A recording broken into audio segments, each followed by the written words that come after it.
Hey, it's Susie here. What's the number one money mistake women business owners make? And more importantly, how do you avoid it? A brand new guide reveals the surprising financial oversight every woman entrepreneur needs to avoid. This crucial insight can mean the difference to your business's long-term success and its scalability. And you can download the free guide now at moneymistakesolutions.com. That's moneymistakesolutions.com.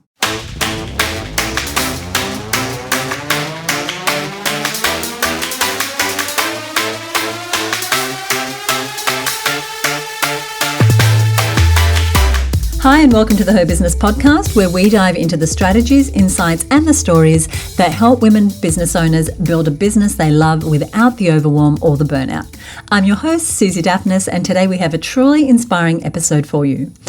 We're joined by Angela Counsel, a naturopath and the visionary CEO behind the Embrace program, which is revolutionizing the way women navigate menopause.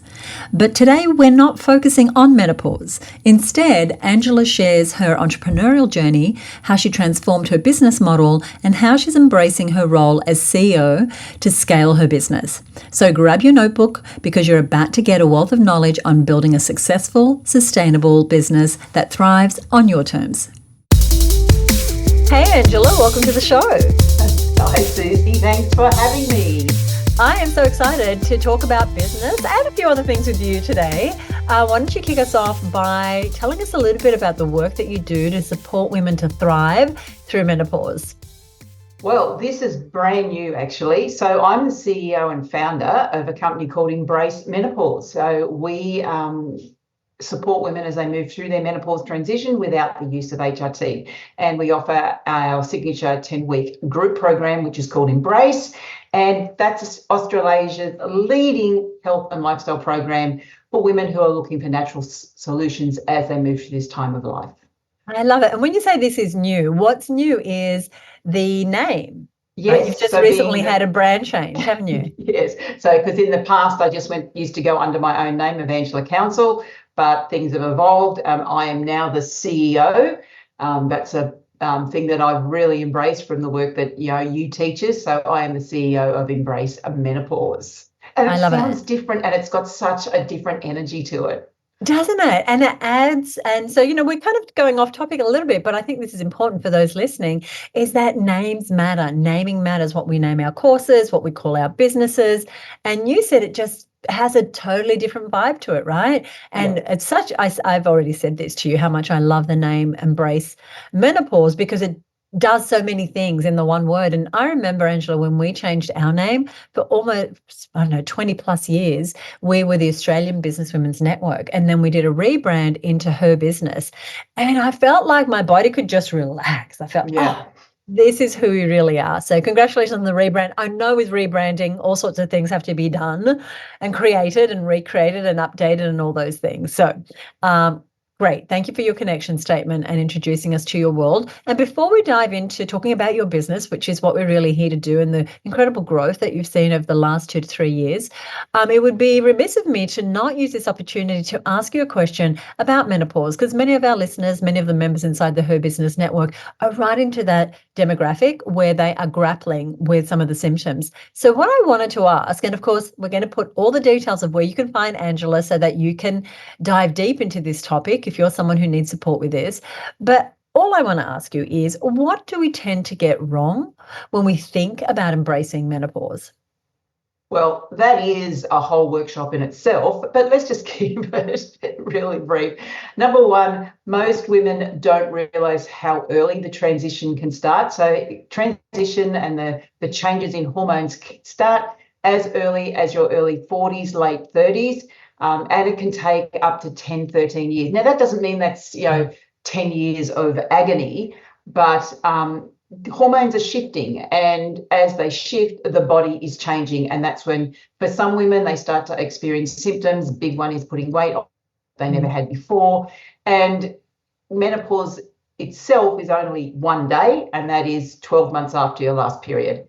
And then after that, you're postmenopausal. So that's probably the biggest thing. And the other thing is that most women most of the conversation is all around hormones, estrogen and progesterone, and we're not talking enough about the role that stress plays in our symptoms. And that's the big part that I talk about, is the different forms of stress, whether it's the food that you eat, the way you move your body, the emotional, the mental, all of that stress influences your hormones and actually plays a role in the symptoms that you experience. So that's it in a nutshell. I love that because it is a little out of the box as far as what most people talk about. And I love that you have this very holistic approach. And I think it's actually dumb to not consider that all those things, the stress, the nutrition, the movement, wouldn't make a difference to how one woman experiences menopause and how another does. So once again, we'll send people your way. Today, I want to talk a little bit about your business because when I first met you, or when I first started to work more closely with you, you were on this journey to grow a business. You had had a business before, a successful six-figure business. You were starting this new business, selling courses and services around this topic of menopause. And I think you were doing somewhere in the vicinity of $20,000.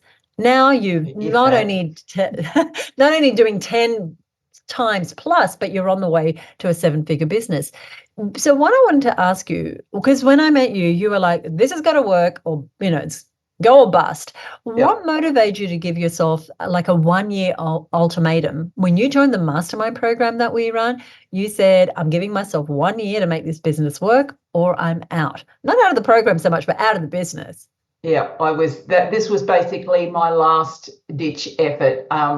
Because as you said, yes, I used to have a very successful bricks and mortar business. I ran a clinic. I had practitioners that worked for me. It was really, really successful. And then I shut that down and I moved online. And I was online as a naturopath before it was a thing to be online. Right. So that required a lot of re-education of the market because they weren't used to being online. So it was really, really tough. And I had no one to follow.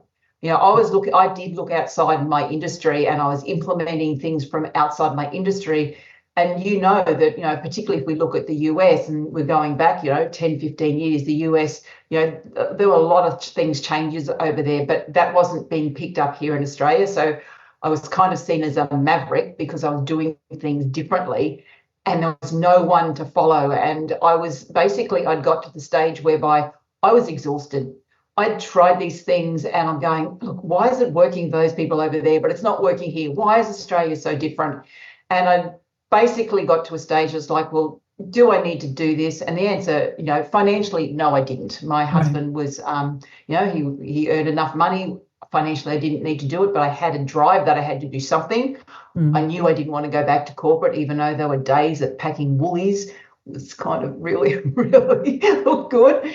But I was tired. I'd also been through personal challenges because my husband was diagnosed with melanoma, and then he had lots of health concerns out of that with the treatment. And I had 2 teenage children, and it's like, really, do I keep doing this? And I was going to breakfast networking meetings, and early morning starts are not my thing. And I used to go to these networking meetings, and everyone would just exchange cards, and I was kind of going, I can't do this anymore. And so HerBusiness came along and it was online. Great. I didn't have to get up for an early morning meeting. I love doing things online. So I thought, well, I'll try it. And shortly after, you and Michelle run the experience for the first time online, because that was when COVID came along. So there are some bonus to COVID.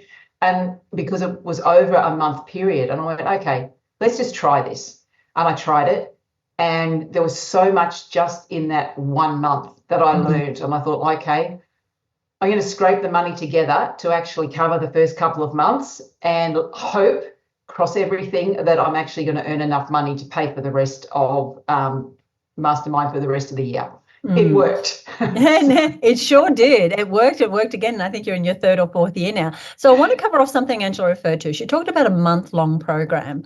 And so that's our Mastermind Experience program. It's a 30-day marketing strategy program that we run once a year. And I run it with my co-presenter, Michelle Falzon. And we give women a deep dive into what it's like to be in a mastermind. Plus, they get 30 days of creating their marketing plan, their ideal client avatar, their funnels, Anyway, it's a really power-packed 30 days, and it's kind of a precursor for women who might want to join our year-long program. So I mention that because as we go to air, we haven't yet announced this year's program, but I can tell you come May, you will start to hear about it because it starts in June. So you might just want to park that thought somewhere. If you're listening and you're thinking, okay, I would love a 1-month deep dive into my marketing and to create a year-long marketing strategy and to get help with my offers and my ideal clients. So just park that there. So I want to go back to the situation you were in, and I could feel the pain of what you were talking about. And it sounds like you were at a real crossroads. You came into the mastermind program. And again, if you're listening and you're not sure what that is, it's a year-long marketing program that I co-present with Michelle Falzon. And you came in and there were a couple of things going on. One, you had already entered the online world. You had a course called Embrace. It was a few $100s. It was, I think, 12 weeks long at the time. And you were getting some people in. You already had people saying yes, but you knew in order to make this business work, you needed to multiply those numbers by 10 without multiplying your effort by 10. And I know, because I've been part of your journey, that a couple of things happened. One is now you are selling out your programs, getting 40 and 50 and 60 people and getting a wait list. You have brought in coaches to help you deliver the program. You've just brought on a naturopath to help you with some of the processes of helping the students get the information they need and the support they need during the program. And you've really, elevated yourself to the CEO of this business that does, one of the things it does is this program, but I know you've got your eyes on some other things. So your business has changed quite a lot. You've changed quite a lot. You've really stepped into that CEO role. And I just couldn't be more excited for you. But you were at this crossroad. You were at this really tough place. But you're committed to finding a way through. What I love about you, Angela, is that you're not bullheaded. You don't come in, you know your topic, you know menopause, you know that up one side, down the other, would never try and challenge you on that. But when it came to marketing, and this is true for all of us, there are parts of our business where we want to find the mentors and we want to listen to the expertise that others have and just put our heads down and do the work and trust, if they're the right mentor, and go. So you're at a crossroads. What are some of the strategies that you've learned inside of the mastermind program that help transform your business? There are many. And I'm going to say that my biggest impetus to join the mastermind to start with was to actually get access to both you and Michelle. You as a fantastic mentor in building businesses, and Michelle's unbelievable mind when it comes to marketing. It's like, this is the easiest way that I can get access to these two women, because there was no other way to do it. That was the first thing. And then it's the other women within the group. So, the rinse and the repeat, or Project Broken Record, that Fiona Keary, she did. And I watched her. I came in and, she's a few years ahead of me in what she's doing. And I just watched what she did. I went to every launch that she did. I saw what she was doing. I'm seeing over and over, she just repeated it. Whereas in the past, what I would do is I'd try something, didn't work, throw it out, try something else. Oh, I'll try this, I'll try that. And I'll just keep trying different things because something's got to work. Right. And I kind of went, nah, actually, I've got to stop. And I just did the same thing over and over. I got rid of everything except for one program, and that was the Embrace program. And you rinsed and you repeated, and you were like a broken record. And what I know you did is that you tweaked things. Like, you didn't throw the baby out with the bathwater. One time you might have been improving your conversions from, sign-ups to Facebook group, but you didn't get distracted by, there might be a totally different way that I could do this. And every single time I would make one or two little changes, and it may have been SMS reminders, or creating a sales page that converts, or putting the nurture sequence together. So it's just refining it every single time. But the program itself, and now I've got a program which is very professional. It's all branded. It just looks really, really good. But there's still a few more things that I want to do to improve it even more. So, all those things I've learned in Mastermind. And the other thing that I love about Mastermind is that we've had some really great guest presenters. Now, PLF, Jeff Walker, the book, which was a HerBusiness book, and him coming in and giving us a guest session, I thought I knew how to do PLF. I'd been doing his launches, his launch workshops for years. I just do this, and this. I didn't understand what each stage meant until I read the book, listened to what he said, and then implemented it step by step. I had the book out, and I've had the book out. I'm about to go on the launch again. I've had the book out again. This is what I've got to do here. This is what I've got to do here. And I learned that by being in this environment, in this mastermind environment, being exposed to these type of speakers, being exposed to other women doing similar things. And, we can say, oh, I did this and it worked, or this didn't work. What could we do here? So there's a couple of things that you said that are really important. One is the people around you and seeing other people doing similar things. But the other thing that you said that I think is really important for everyone listening is that there are iterations. You're going to do something and then you're going to do it again. When you learn a new way to market, and the one that you referenced was Jeff Walker's product launch formula, we think we get it and we do it, but maybe we didn't get it 100%. So we do it again. And when you are around other people, whether it's our mastermind or whatever environment is right for you as you're listening, you want to have someone that can be a sounding board to say, well, here's how I interpreted that message and here's how I'm executing it. Does this look like it's going to give me the results that I want? There's another thing that you said that I wanted to pick up on, and it comes from setting the goals bigger, being willing to play a bigger game. And I know that, you had 4 on one of the courses, just when you came into our world, you were getting 4 people inside your course. Yeah. Now, as I mentioned, getting 40 or 50 or 60. And I know some of that turning point has been the strategies that you've implemented, that you've learned through HerBusiness, but some of it has been the internal work you do. And I want to ask you about that in a moment. But I just remembered what I wanted to ask, and that is about, or say, ideal client. So you tweak landing pages, you tweaked emails, you tweaked groups. The other thing that you did that has brought you a little bit of pain in places, and we were just talking about this when we started, is that you got very clear on your ideal client. And when it comes to menopause, it can be such a heated discussion. There are the people who are for HRT, there's the people against HRT, and you made a shift in your messaging in the last 6 months where you said, my program is for women who want to thrive through menopause without HRT. Now, some people might say, oh my gosh, Angela, you're leaving money on the table because you're really dividing the audience. But tell us what happened when you did divide the audience, the upside, right? Well, best launch ever? Yes, because I got less people into my free workshop, but higher conversions. And it was very scary to do this because, yes, it's very divisive. And there's some people who are very, very outspoken. But because I do interviews for people to join my program, they actually have to apply. And like 90% of them, when I'd say, why do you want to join Embrace? They would say, I'm looking for a solution and I don't want to take HRT. Like every one of them. They were telling you. Yes. And even those that were on HRT, they said, I want to get off HRT. So my ideal clients were telling me they didn't want to do HRT, or they wanted to get off HRT. They wanted support with that. And I went, okay, that's what they want. Let's go out to the marketplace and say, this is who I'm for. I'm for women who want to do it without HRT. If you want to do it with HRT, fine, go see your doctor. But if you want to do it without HRT, this is for you.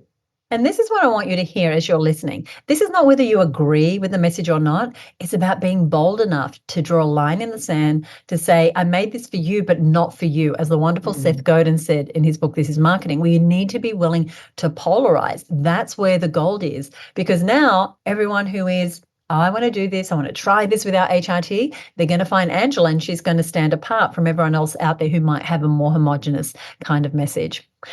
We've talked about you 10xing, 10 timesing your results inside of your business, your income, all sorts of things. What do you think was the turning point for you? Was it a skill? Was it an aha?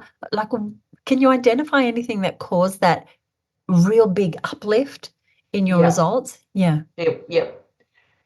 It was you and Michelle believing that I could do it, and me believing both of you, because you could see what was possible for me, even though I had all of these blocks. My pricing, I think it used to be about $790, and you guys are going, with what you're doing, you should be selling this for like thousands of dollars. I'm going, I can't do that. And you believed in me until I was ready to believe in myself. And now I have run the program enough times And I know that the program works. I also know the program works without me, which is fantastic because it needed to do that because I was the bottleneck. There was, you'd say, well, why can't you get more people in? I go, because I don't have the capacity to have more people in while I'm doing this myself. And either you or Michelle said, well, why don't you get help? And I'm going, what do you mean get help? And then I went, oh, okay. Well, the bit that I don't think I'm that great on is the coaching side. What if I got some coaches who just did the coaching and I did the rest of it? So that was my first thing is, okay, so now I've got coaches. Now I still have a limitation on my numbers because it depends on the number of coaches that I have because we do have a personalized program. We charge for a personalized program. It's a $2,000 program. It is personalized. It's personalized to each woman. So there is some limit to that, but that's fine. As I train more coaches in, then the program can grow more, but I'm fine where it is right now. So that was the big thing. It's really that belief that it was possible. And when one thing worked, and then I get, I put the price up to $1,000 and I didn't lose clients. I got more clients. And then I went up to 1,500 and I got more clients. And now I get up to 2,000 and my programs are selling out. I open cart and it's supposed to be open for like 3 days and I can sell out in less than 24 hours. Yeah. Probably does tell me the prices are too low, but I'm happy to where it is right now. You're happy where it is right now, and you've made those incremental steps. And maybe, but no one's balking at the price because the value you're giving is way more than what you're charging. Sorry, did you want to finish that? And then I had a question about money. No, that's basically it. The big shift was that belief that it's possible, and then I think it was just, well, let's just try it. And this year I'm trying a few different things as well. I've brought a naturopath on to take over some of the role that I have. So that's been a big shift because I've always been the lead practitioner. I've always been the naturopath. So to put someone else in is a shift for me. So, but I'm trying a few different things. And now I see this all as, let's just see what happens. It's an experiment. Will it work? I love it. Won't it work? Some things do, some things don't, but that's okay. We just try it again. Yeah, I love that. Whether it's through our Her Business Network membership or the mastermind program that you're a part of, or our higher level program, the Her Business Boardroom, which is a very exclusive program. As you know, we prioritize accountability and regular check-ins. And one of the things we're regularly checking in on is numbers. So I wanted to ask you about having to have someone check in on you, on your numbers, on your financials, on your income, on your, just having you put your focus on money, a topic that many of us, maybe not you, it's kind of happening. It's kind of happening over there, and there's money coming in the door. So tell me what having an ongoing attention on your numbers, whether that be the number of people in your course, the income, the profit for your course, your budgets, that side of the business, how has that supported your business and what has it meant for your business? Well, I'm going to be honest here. Numbers, and well, it's interesting. I'm actually a qualified accountant, but I'm going to say numbers are not my thing. Couldn't help us. It's not your thing. Until particularly boardroom. Boardroom changed the way I looked at my numbers. I didn't even know. I didn't even know if I was making money. And I knew I got money in and I sent money out. It wasn't until I got to boardroom, and now every month we've got to look at our numbers and actually track what's going on. We put budgets in and we see what's going on. And I didn't know when I got to 100,000. I did know when I got to 200,000, but I didn't know when I got to 100,000 income. I knew at the end of 2022 that I got to 96,000 income. So I knew I didn't make 100. Then the following year, in this last 6 months of last year, I went over 200,000. So somewhere along the line, I got to 100,000, and then I got to 200,000 before the end of the year. So, but I knew the 200,000. I didn't know the 100,000 mark. I just knew that I didn't make it the year before. So now it's way past 200,000, and now I'm looking at it, and it's also, it helps me plan. So I've got employees. I've got a part-time employee. Now I know I've got the money to be able to pay her. So that was always a concern. It's like, okay, how, if I bring on an employee, which is totally different to having a contractor, because Yes. a contractor, you can end a relationship whenever you like, but an employee, you got to pay them. So I needed to know that I had a business that could afford to pay and continue to pay, particularly when at the moment, the way my programs work, I have a lot of money that comes in for a couple of months and then there's none and then there's a lot. So I go up and down with my income because that's the way my programs run. So I needed to have the confidence that I could afford to pay an employee. Plus, all the extra bits that you've got to, look after when you have an employee that you don't have when you have contractors. So looking after the money and being aware of the money really just, it changed me. And I think that's what made me then create a business name that was outside of my name. So now I've got a business and the business is responsible for making sure that my staff get paid. And that you get paid. Yes, that bit too. But it's great because we think we're our business, especially when we're solopreneurs. We think we are the business. And the moment that we can put ourselves in the CEO role and we can see that the business is a different entity and the role of the business is to ensure that it is making a profit, if we can disengage, then we start to think about it as from that CEO perspective. Yeah. And I'm excited. You're going to have a bumper year. We know that.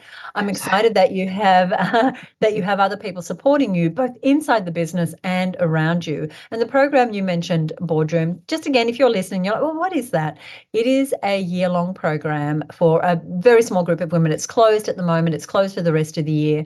There are only 12 women, and they're all hand-selected from women already inside of our community. But if you are a member, you want to know about that program, please ask me. If you're not a member, it doesn't matter. The idea is that Angela has a way for checking in on her numbers every single month. And that's a practice that I think that we want to have as business owners, whether we're checking in with our bookkeeper, whether we're checking in with our accountability groups inside the HerBusiness network. We check in quarterly on, what are our projected sales for the next 3 months? What marketing activity are we going to do to get there? And then when we come back together, we're like, well, how did we go?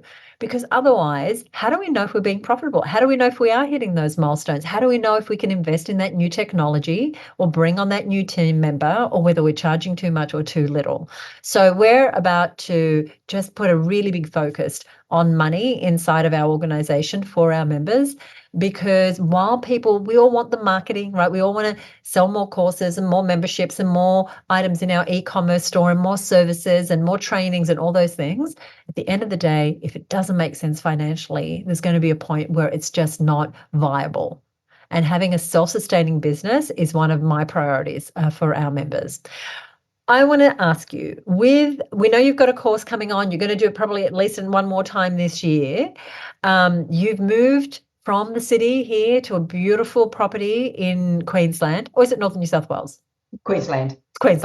Yeah. What is next for you and for Embrace Menopause? Is there anything on the horizon that you can even give us a little hint at? Yes. I've always, because I decided not to do one-on-one consulting quite some time ago. I was only going to be delivering group programs, but I continue to be asked that. So now that I actually have a naturopath and coaches on my team, I'm going to be reintroducing the one-on-one consultations, but without me. Oh, wow. Excellent. So that's kind of the next big thing, is to introduce some of that one-on-one packaging, using my team, not me. I'm not going to be part of that as well. Helping more women and really changing this conversation around menopause so that women don't see it as the worst time of their life, and all of that. And, as you said, I've moved to Queensland. I live in semi-rural. I love to hike. So my aim is to have a business that runs without me while I'm hiking somewhere in the world. I love that. Before you head off out in the world, tell us how listeners can connect with you and your work. Of course, we're going to put links to your website and anywhere you want us to point to in our show notes. But tell us about the sort of services you offer. You've hinted at it, but I just want to make sure we've got it all, so that if someone's listening and says, okay, I really need help with this, what are the different ways that they can work with you? Okay, so the Embrace program, which runs 3 times a year, That's my paid program. And before that, I always run a free Secret to Thriving in Menopause Without HRT workshop. So that's kind of my lead generation to get more and more people in. And then we open applications for the Embrace program for that. At the moment, my website is still angelacounsel.com because we haven't put the changes in place for the URL. So everything is over on my website, and also all socials, it's Angela Counsel. And you find there's information about the free workshops. I've got a podcast called Menopause Conversations. So lots of stuff out there. Just Google me, you'll find me, and just take some of the free things that I do and learn what I do. And if it's for you, then when I open the doors, you can then apply to become part of the Embrace program. And every woman that joins the program who actually takes action and does the recommendations that are given to them, which are all personalised, every one of them gets results. And I'm really comfortable to say that every woman that follows their program will get results. Yeah, and I know a number of women in our network who've done the program and they just rave about it. And it's the sort of program they talk about is life-changing, transformational, all those things that we want to hear as educators. Angela, is there anything you'd like to leave us with? No, it's been fun talking to you. It's always fun talking to you. Likewise. Thank you so much. Thank you so much to Angela. If Angela's story has inspired you to embrace your role as CEO and make strategic changes in your business, we'd love to hear your thoughts. Join us at herbusinessnetwork.com and you get instant access to all the benefits of being part of the Her Business community, working alongside women like Angela to grow a thriving, sustainable business. Now, for more information on Angela's services and programs, get all her details over at the show notes page for this episode. Now, if you found value in today's episode, please subscribe, rate and review the podcast on your favorite listening platform, but ideally on Apple Podcasts because they're kind of the big daddy. And we want to share this message with as many women as possible. Thank you so much for listening. I love putting the show together for you. Until next time, I'm Susie Daphnis. Here's to doing what you love every day.